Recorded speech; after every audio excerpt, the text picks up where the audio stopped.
Adam A Zango me zaka iya cewa game da kasar mu Najeriya? Bai wuce addu'a ba. Okay, to shikenan ka kyauta Adam A Zango. To kai Adam A Adam, wanne irin yanayi kasar mu take ciki a halin yanzu? Tana cikin critical condition.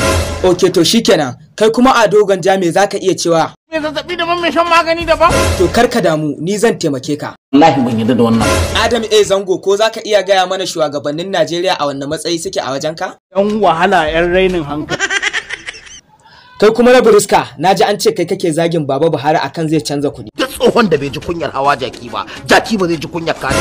To amma ai naga idan aka canza kuɗin nan, ku kanku za ku wadata. To ko laboratory ce ba sai mun ga zahiri ba. Kamar ya sai kaga zashiri, Baba Buhari fa ya ce ku kai kuɗin ku banki domin a canza muku tsofaffin nan a baku sababbi. Wai babu kuɗi sai kwarangon. Mai girma Alhaji Alfindiki anya ko na Buriska lafiya hilau? Na lura da haka tun jiya.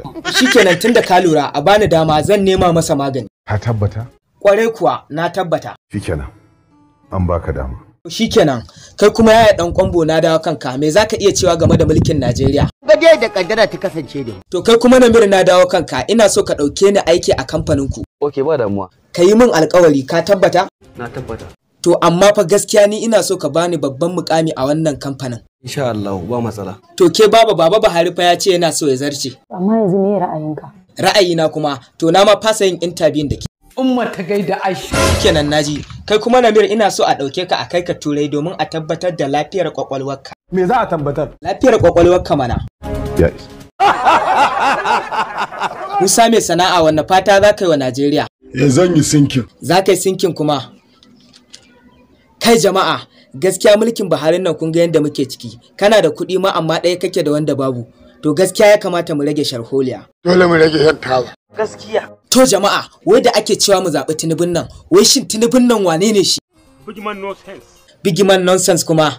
To kai baka ji abin da yake faɗa ba, ya ce zai ninka zai ɗora daga inda Buhari ya tsaya? Amma ba yanzu ba. Wai ku jama'a ku dakata ma, wai ba Baba Buhari ne yake kuka ba lokacin da yake neman mulkin nan yake cewa shinkafa, taliya, man fetur da kowace tsiya yayi tsada ga talakan Najeriya? Ƙarya yake yi munafiki ne.